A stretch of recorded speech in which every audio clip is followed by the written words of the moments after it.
السلام عليكم ورحمة الله وبركاته. الحمد لله رب العالمين، والصلاة والسلام على سيد الأنبياء والمرسلين محمد وآله وأصحابه رضوان الله تعالى عليهم أجمعين. أما بعد، فأعوذ بالله من الشيطان الرجيم. بسم الله الرحمن الرحيم.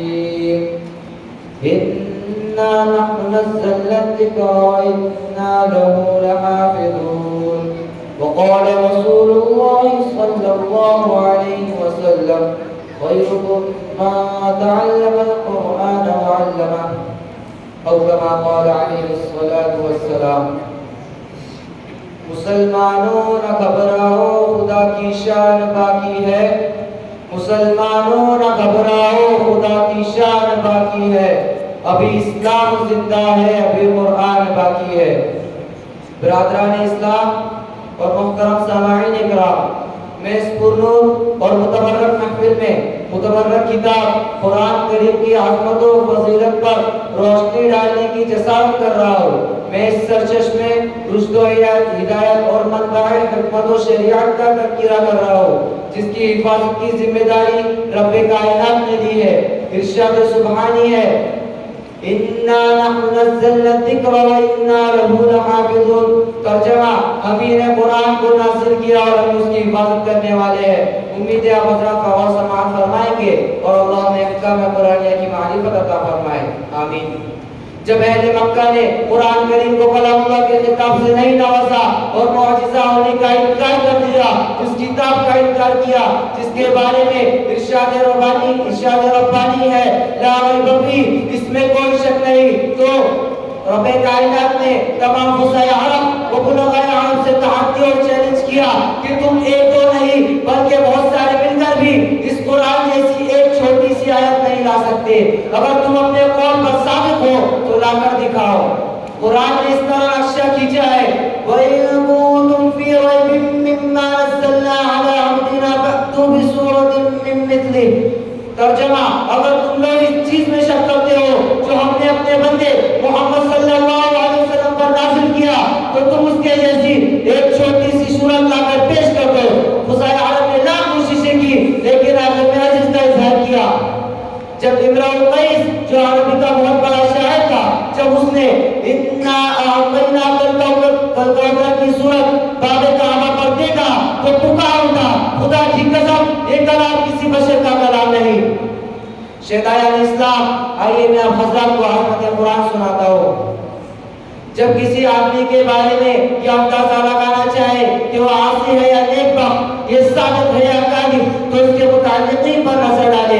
اگر وہ صحیح تو وہ شخص بھی صحیح، اگر اس کے متعلقین بد تو وہ شخص بھی بد. ایسی ہے جب قرآن کریم کی فضیلت کی طرف نظر ڈالتے ہیں، اگر ہم قرآن کریم کی رفعت کی طرف نظر ڈالتے ہیں، اگر ہم قرآن کریم کی عظمت کی طرف نظر ڈالتے ہیں، اگر ہم قرآن کریم کی عظیمت کی طرف نظر ڈالتے ہیں، تو اس سے پہلے ہم قرآن کریم کے متعلقین پر نظر ڈالتے ہیں اور دیکھتے ہیں تو سب سے پہلا تعلق نظر آتا ہے رب کائنات جو مصدر قرآن ہے، جو خالق جہاں ہے، جو مالک و رحمان ہے، صاحب ایمان پر بڑا مہربان ہے.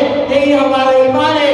جو اس کا منکر ہے وہ شیطان ہے. کلام الملوک ملوک الکلام، بادشاہوں کا کلام کلاموں کا بادشاہ ہوتا ہے.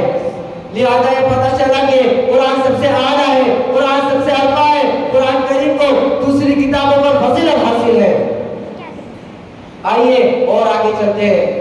قرآن کریم کا دوسرا تعلق ہے لوح محفوظ، جو ایک تختی ہے جو عرش کے اوپر ہے. ذرا غور کیجئے، جو عرش کے اوپر ہے، جس کی فضیلت میں کسی کو کیا شک ہو سکتا ہے، جس کی رفعت میں کسی کو کیا شک ہو سکتا ہے، جس کی فضیلت میں کسی کو کیا شک ہو سکتا ہے، جس کی علویت میں کسی کو کیا شک ہو سکتا ہے.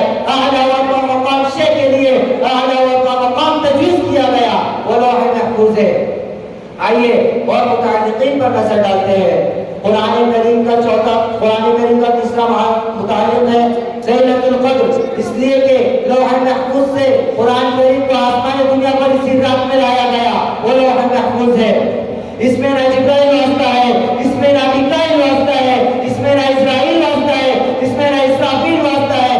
ایسی رات کا انتخاب کیا گیا جس کے بارے میں قرآن خود کہتا ہے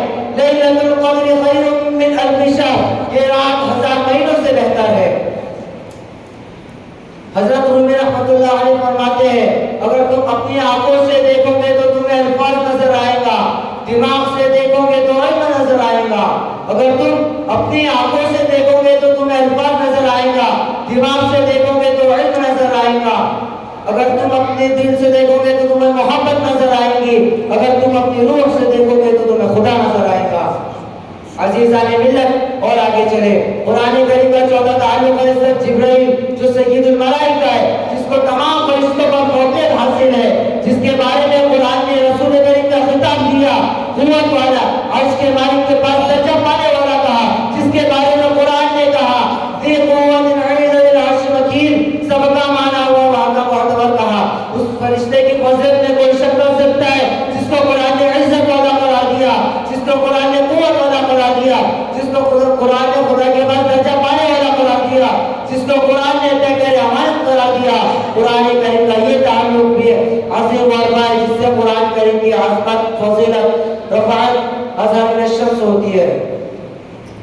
قرآن کریم کا چھٹا، قرآن کریم کا پانچواں تعلق ہے مکہ و مدینہ۔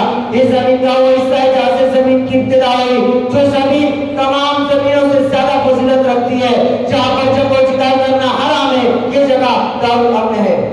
قرآن کریم کا چھٹا تعلق ہے قلب ماہ رسالت، وہ قلب جس کو آب زمزم سے 4 مرتبہ دھویا گیا، آب زمزم سے جس کو بچپن میں دھویا گیا، آب زمزم سے جس کو 30 سال کی عمر میں دھویا گیا، آب زمزم سے جس کو غار حرا میں دھویا گیا، آب زمزم سے جس کو معراج کے وقت دھویا گیا۔ سبحان اللہ، سبحان اللہ۔ قرآن کریم کا ایک ایک تعلق باعظمت و باعزت ہے جس سے قرآن کریم کی عظمت، فوقیت، عزت، رحمت اظہر من الشمس ہوتی ہے۔ قرآن کریم میں کوئی ایسا تعلق نہیں جس میں تھوڑی سی بھی کدورت ہو، اور قرآن کریم کا ایک تعلق امت محمدیہ سے بھی ہے جس کو امت خیر کہا گیا۔ میں شعر کے ساتھ اپنی تقریر ختم کرنا چاہوں گا۔ ہے قول خدا قول محمد، فرمان نہ بدلا جائے گا۔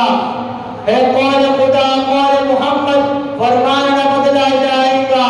بدلے گا زمانہ لاکھ مگر قرآن نہ بدلا جائے گا۔ وما علینا الا البلاغ المبین۔ السلام علیکم ورحمۃ اللہ وبرکاتہ۔ ماشاءاللہ، بہت ہی اچھے انداز